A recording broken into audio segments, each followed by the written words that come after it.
Lexa Miro. Sabay na natin.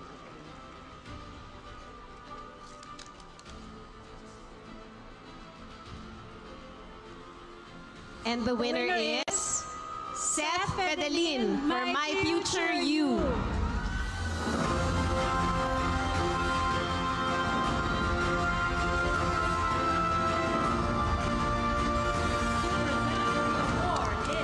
Irene Jose. Congratulations, FTV News.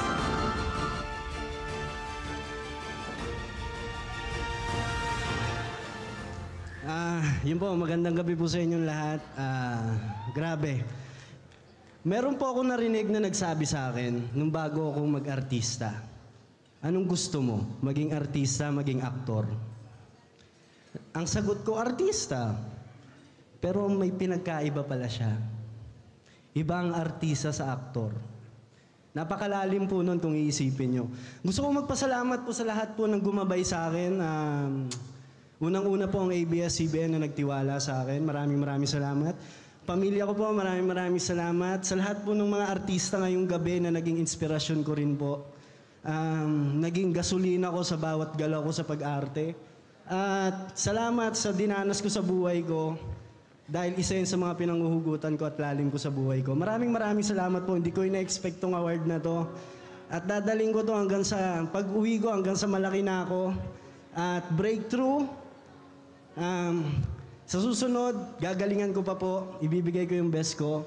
At syempre sa buong My Future You team, maraming salamat.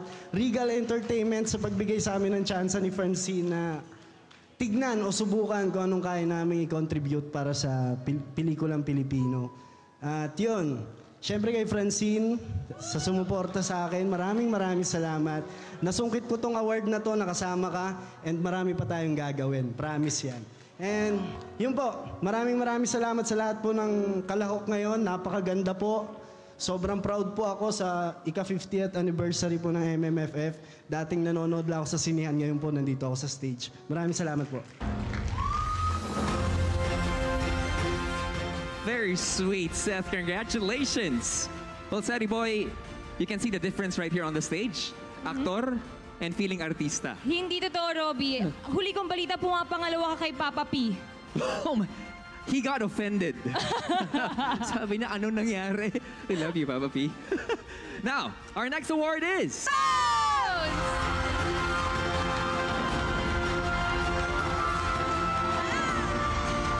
To present the award is Raquel Wong.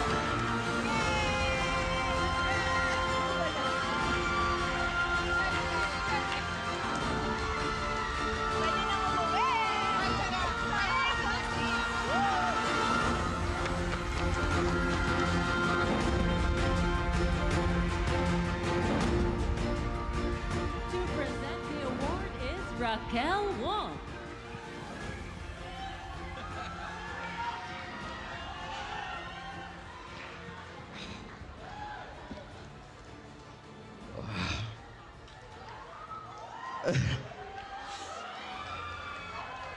Buong buhay ko,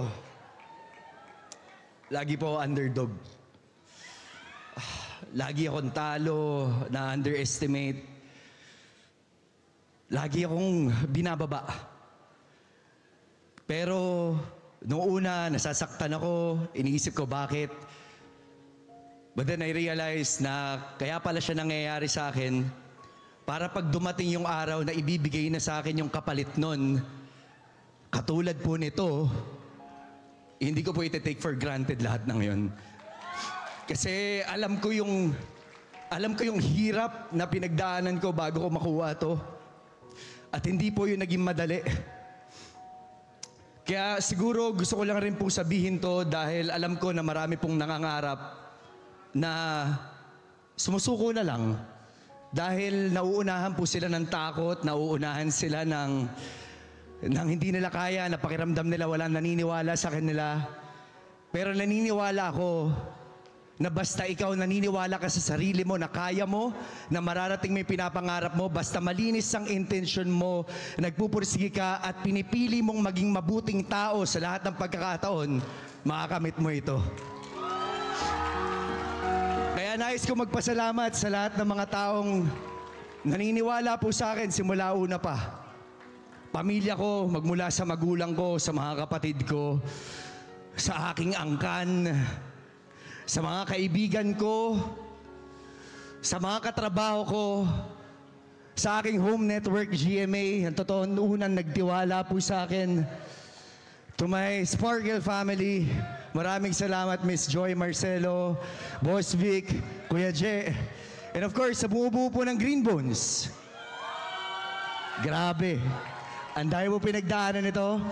Of course, sa bumubuo ng GMA Pictures, GMA Public Affairs. Miss Nessa, thank you. Miss Annette, thank you. Miss Ange, salamat po sa inyo. Direk Zig, maraming salamat sa gabay mo sa akin. Salamat po. Kuya JC, thank you so much. At sa lahat po, syempre, ito, gusto ko rin po magpasalamat sa aking katrabaho, sa aking iniidolo, Kuya Dennis Trillo. Kuya,